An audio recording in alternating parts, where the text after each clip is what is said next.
Hello guys, আসসালামু আলাইকুম। আশা করি আপনারা সবাই ভালো আছেন। আমিও আল্লাহর রহমতে ভালো আছি। সো আজকে আমরা যেটা শুরু করব, অনুশীলনী 1.1 এর 3 নাম্বার আজকে আমরা শুরু করব। গত পর্বে আমরা 2 নাম্বার অঙ্কটি সমাধান করেছি। এবার 3 নাম্বার অঙ্কতে দেখো আমরা বলছে যে সার্থক নির্ণয় করতে বলেছে। অর্থাৎ আমাদের যে গত পর্বগুলো 1 আর 2 এখানে কথায় লিখতে বলেছিল এবং অঙ্কে প্রকাশ করতে বলেছিল। এখানে পুরোটাই চেঞ্জ, অর্থাৎ এখানে সার্থক অঙ্ক। আচ্ছা, আমরা সার্থক অঙ্ক বলতে যেটা বুঝি যে এই যে সংখ্যাগুলো আমরা দেখতে পাচ্ছি এটার মানে একটা মান নির্ণয় করা। যেমন 3 ক আছে 72। এখন 72-এর প্রথমে আমরা 2 এর সার্থক নির্ণয় করব। অর্থাৎ এখানে 2 সমান সমান হবে হচ্ছে 2 গুণ 1। যেহেতু এখানে একটা সংখ্যা আছে তাই আমাদের 2 কে একক দ্বারা গুণ করতে হবে। তাহলে 2 এককে 2 হলো। এবার 7, অর্থাৎ 7-এর আমরা সার্থক নির্ণয় করব। 7-এর সার্থক হলো 7 সমান সমান 7 গুণ 10 হবে। কেননা এখানে 77 আর আমরা যদি 2 যোগ করি তাহলে আমাদের সমান সমান 72 আসছে। অর্থাৎ আমাদের যে 7 আছে এই 7-এর সার্থক হলো আমাদের 10 দ্বারা গুণ করতে হবে। আমরা জানি, আমরা গত পর্বে বা পর্ব 1-এ শিখেছি একক দশক নির্ণয় করা। অর্থাৎ দেখো এখানে একক হচ্ছে 2, এই একক 2 হওয়ার কারণে আমরা 1 দ্বারা গুণ করলাম। আর 7 হচ্ছে দশক, অর্থাৎ 7 দশক হওয়ার কারণে আমরা 7-কে 10 দ্বারা গুণ করলাম। এরপরে আমাদের আসলো হচ্ছে 77 এবং তার সাথে আছে হলো আমাদের 2। তাহলে 70 আর 2 যোগ করলে হয় এই যে 72। সো আমাদের 3-এর কটা আশা করি হয়ে গেছে। সো আমাদের এখন 3-এর খ নাম্বারটা শুরু করব। 3-এর খ নাম্বারে বলেছে যে 359। এখন এই 359-এর আমরা সার্থক নির্ণয় করব। তাহলে দেখো 9-এর সার্থক হলো 9 হচ্ছে একটি একক সংখ্যা। তাহলে আমাদের 9-কে 1 দ্বারা গুণ করতে হবে আর 9 এককে 9 হবে। তারপরে 9-এর পরে আছে 5। 5 একটি দশক সংখ্যা। তাহলে 5-কে আমাদের 10 দ্বারা গুণ করতে হবে, কেননা এটি একটি দশক সংখ্যা। তাহলে 5-কে 10 দ্বারা গুণ করলে হবে হচ্ছে 50। এরপরে 3 হচ্ছে একটি শতক সংখ্যা। তার মানে এখন 3-কে আমরা 100 দ্বারা গুণ করব, কেননা এখানে 3 শতক হিসেবে আছে। তাহলে 3-কে 100 দ্বারা গুণ করলে হবে হলো 300। তাহলে এখন আমরা যোগ করি যে 300 আর 50। তাহলে 300 আর 50 যোগ করলে হবে 350। আর তার সাথে আবার যদি আমরা 9 যোগ করি তাহলে আমাদের হবে হলো 359। তাহলে আমরা খ নাম্বার শেষ করলাম। এবার আসো গ নাম্বার। গ নাম্বারে বলেছে হলো যে 4203। আচ্ছা, 4203 এটাকে আমরা এখন সার্থকে নির্ণয় করব। তাহলে 3 হচ্ছে একটি একক সংখ্যা, অর্থাৎ 3-কে আমরা 1 দ্বারা গুণন করে আসবে হলো 3। এরপরে 0 মান আমরা বসাবো না, কারণ শূন্যের কোনো মূল্য নাই। এটি একটি সংখ্যা আমরা জানি, কিন্তু 0 এখানে বসানো যাবে না, কারণ 0 কোনো মান নেই।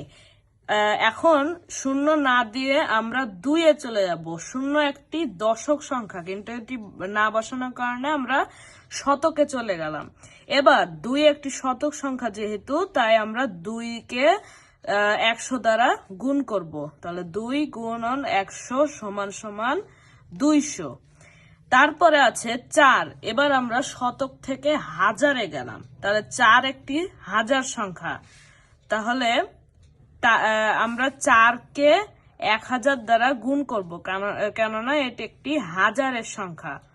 তাহলে 4-কে 1000 দ্বারা গুণন করলে হবে হলো 4000। তাহলে এবার আমরা যোগ করি, দেখো মিলছে নাকি। 4000-কে 200 দ্বারা যোগ করলে হবে হলো 4000 200। এবার 4200-কে আবার আমরা 3 দ্বারা যোগ করব, তাহলে হবে 4203। দেখো এখানে মিল আছে।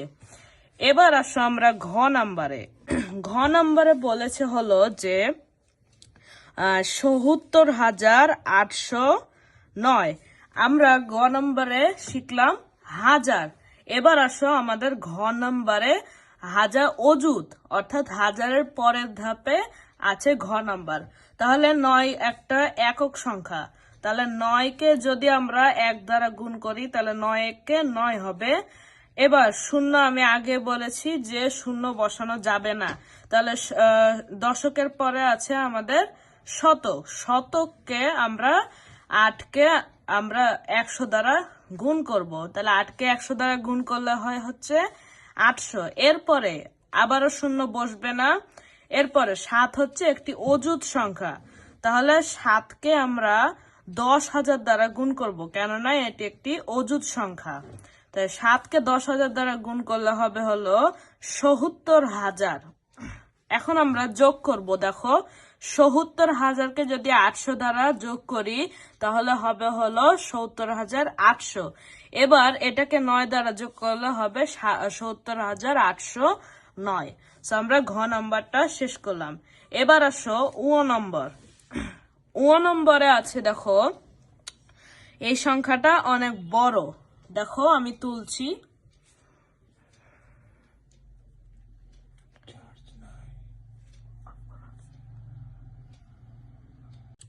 তাহলে ও নম্বরে আছে হলো ১৩,৪৫,০৭৮। তাহলে ৮ হচ্ছে একটি একক সংখ্যা, তাই আমরা ৮কে ১ দ্বারা গুণ করেছি। ৮কে ১ দ্বারা গুণ করে আমরা পেয়েছি ৮। এবার ৭ একটি দশক সংখ্যা, তাই আমাদের ৭কে ১০ দ্বারা আমরা গুণ করলাম, গুণ করে আমরা ৭০ পেলাম। এরপরে ৫, আমরা শূন্য বসাতে পারবো না কারণ শূন্যর কোনো মূল্য নাই। এখানে ৫ হচ্ছে একটি হাজার সংখ্যা, তাই আমাদের ৫কে ১০০০ দ্বারা আমরা গুণ করে পেলাম ৫,০০০। এরপরে ৪ একটি অযুত সংখ্যা, তাই আমাদের ৪কে ১০,০০০ দ্বারা গুণ করে পেলাম হচ্ছে ৪০,০০০। এরপরে আমাদের শূন্য বসানো যাবে না। এরপরে ৩ হচ্ছে কোটি, অর্থাৎ আমরা অযুত থেকে এখন আমরা চলে গেলাম কোটিতে, কারণ দেখো অযুত, লক্ষ, নিযুত, কোটি। কোটি, আচ্ছা ৩কে আমরা ১ কোটি দ্বারা গুণ করে পেয়েছি ৩ কোটি। এবার একটি হচ্ছে ১ অযুত কোটি। আমরা ১ কোটি কোটি বলবো না, আমরা ১কে অযুত কোটি বলবো। অর্থাৎ এই এককের পদ থেকে আমাদের যতগুলো সংখ্যা আছে ঠিক তেমনি কোটির পদ থেকেও আমাদের ওইভাবে উচ্চারণ করতে হবে। যদি এখানে আর একটা সংখ্যা থাকতো তাহলে এখানে হতো হচ্ছে ১ নিযুত কোটি। অর্থাৎ এখানে ১ অযুত কোটি থাকায় এখানে আমাদের ১ অযুত কোটি দ্বারা আমরা গুণ করে পেলাম হচ্ছে ১০ অযুত কোটি। অর্থাৎ আমরা দেখো ১০ অযুত কোটি, এবার আমরা ৩ কোটি দ্বারা যোগ করে পেলাম হচ্ছে ১৩ কোটি। ১৩ কোটিকে আবার ৪,০০০ দ্বারা যোগ করে পেলাম ১৩ কোটি ৪,০০০। এরপরে ৫,০০০ যোগ করলাম, সরি এখানে ৪০,০০০, তারপরে ৪০,০০০কে ৫,০০০ দ্বারা যোগ করে পেলাম হচ্ছে ৪৫,০০০। এরপরে ৭০ আর ৮, এখানে ৭৮। তাহলে মোট ১৩,৪৫,০৭৮। তাহলে এবার চ নাম্বারে দেখো আছে ৯, অর্থাৎ ৯কে আমরা একক বলবো কারণ ৯কে আমরা ১ দ্বারা গুণ করলাম, পেলাম হচ্ছে ৯। এবার শূন্য বসবে না। তারপরে আছে ৭। ৭কে দেখো এবার শতক পেলাম, শতক, তাহলে আমরা ১০০ দ্বারা গুণ করে পেলাম হচ্ছে ৭০০। এবার ৯কে আমরা বলবো হাজার, কারণ ৯,০০০ আছে, তাই আমরা ১,০০০ দ্বারা গুণ করে পেলাম হচ্ছে ৯,০০০। এবার এই ৩টা শূন্য বসবে না। তারপরে আছে ৫। ৫ হচ্ছে একটা কোটি। যেমন আমরা উ নম্বরে কোটি পেলাম ঠিক সেমনি আমরা চ নম্বরে একই কোটি। তাহলে ৫কে ১ কোটি দ্বারা গুণ করে পেলাম ৫ কোটি। এরপরে 2কে আমরা অযুত কোটি বলবো।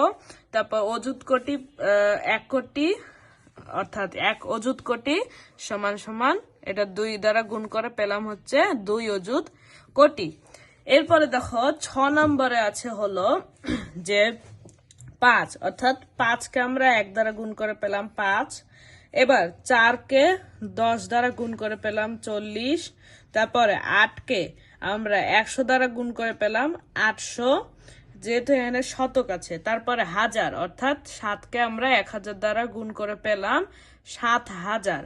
এরপরে আমাদের এই 4টা শূন্য বসবে না। তারপরে দেখো একক, দশক, শতক, হাজার, অযুত, লক্ষ, নিযুত, কোটি, কোটি, কোটি। তাহলে 9 অযুত কোটি, অর্থাৎ 9কে আমরা 1 অযুত কোটি দ্বারা গুণ করে পেলাম হচ্ছে 9 অযুত কোটি। এরপরে 5 হচ্ছে একটা, আমরা বলেছি যে নিযুত কোটি, তাহলে 5 হচ্ছে একটা নিযুত কোটি, তাই আমরা 5কে 1 নিযুত কোটি দ্বারা গুণ করে পেলাম 5 নিযুত কোটি। তাহলে এই সমস্তগুলো যে এই অঙ্কগুলো আমরা বের করলাম, এগুলা যোগ করে পেলাম হচ্ছে 59 কোটি 78,000, অর্থাৎ 7,845। এখানে আছে দেখো 9 অযুত কোটি 7,58,432। তাহলে এবার দেখো 2টা হচ্ছে একক, তাই আমরা 2কে 1 দ্বারা গুণ করে পেলাম 2। এবার 3 হচ্ছে দশক, তাই আমরা 10 দ্বারা গুণ করে পেলাম 30। এবার 4 হচ্ছে একটি শতক, তাই আমরা 4কে 100 দ্বারা গুণ করে পেলাম 400। এরপরে 8 হচ্ছে একটি হাজার সংখ্যা, তাই আমরা 1000 দ্বারা গুণ করে পেলাম 8000। এরপরে 5 হচ্ছে একটি অযুত সংখ্যা, অর্থাৎ আমরা 10,000 দ্বারা গুণ করে পেলাম 50,000। এরপরে 7 হচ্ছে একটি লক্ষ সংখ্যা, তাই আমরা 1 লক্ষ দ্বারা গুণ করে 7 লক্ষ পেলাম। এরপরে 0 দুটি বসবে না। এবার 9 হচ্ছে একটি 9 অযুত কোটি, তাহলে আমরা 1 অযুত কোটি দ্বারা গুণ করে পেলাম হচ্ছে 9 অযুত কোটি। তাহলে দেখো 6 নম্বরে দেওয়া আছে 1,578 কোটি 9,23,004। এবার দেখো 4 একটি একক সংখ্যা, তাই 4কে 1 দ্বারা গুণ করে পেলাম 4। এবার শূন্যগুলো বসবে না। এরপর 3 একটি হাজার সংখ্যা, তাই আমরা 3কে 1000 দ্বারা গুণ করে পেলাম 3000। এরপরে 2 একটি অযুত সংখ্যা, তাই আমরা 2কে 10,000 দ্বারা গুণ করে পেলাম 20,000। এবার 9 একটি লক্ষ সংখ্যা, তাই আমরা 9কে 1 লক্ষ দ্বারা গুণ করে পেলাম হচ্ছে 9 লক্ষ। এরপরে 0 বসবে না। এবার হচ্ছে এই যে 4টি সংখ্যা যে আছে, এটাকে আমরা 1,578 কোটি বলবো, কারণ এই 8 হচ্ছে একটি কোটি, তাই আমরা 1 কোটি দ্বারা গুণ করে পেলাম হচ্ছে 8 কোটি। এবার হচ্ছে 7 হচ্ছে একটি একক কোটি, তাই আমরা 7কে একক কোটি বলবো, কারণ 7কে আমরা 1 একক কোটি দ্বারা গুণ করে পেলাম 7 একক কোটি। এরপরে 5 হচ্ছে একটি দশক কোটি, তাই আমরা 5কে 1 দশক কোটি দ্বারা গুণ করে পেলাম 5 দশক কোটি। এরপরে 0 বসবে না, তাই আমাদের একটা বলতে হবে হলো হাজার, অর্থাৎ 1000 কোটি। তাহলে আমরা 1কে 1000 কোটি দ্বারা গুণ করে পেলাম 1000 কোটি। ওকে, সো আমাদের 3 নম্বরের যে সব অঙ্ক আছে সেই সব অঙ্কগুলো আমরা শেষ করলাম। সো আমাদের সব পর্বগুলো রেডি করতে অথবা বুঝতে পেরেছেন হয়তো।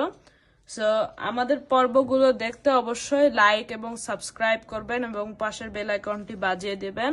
আল্লাহ হাফেজ।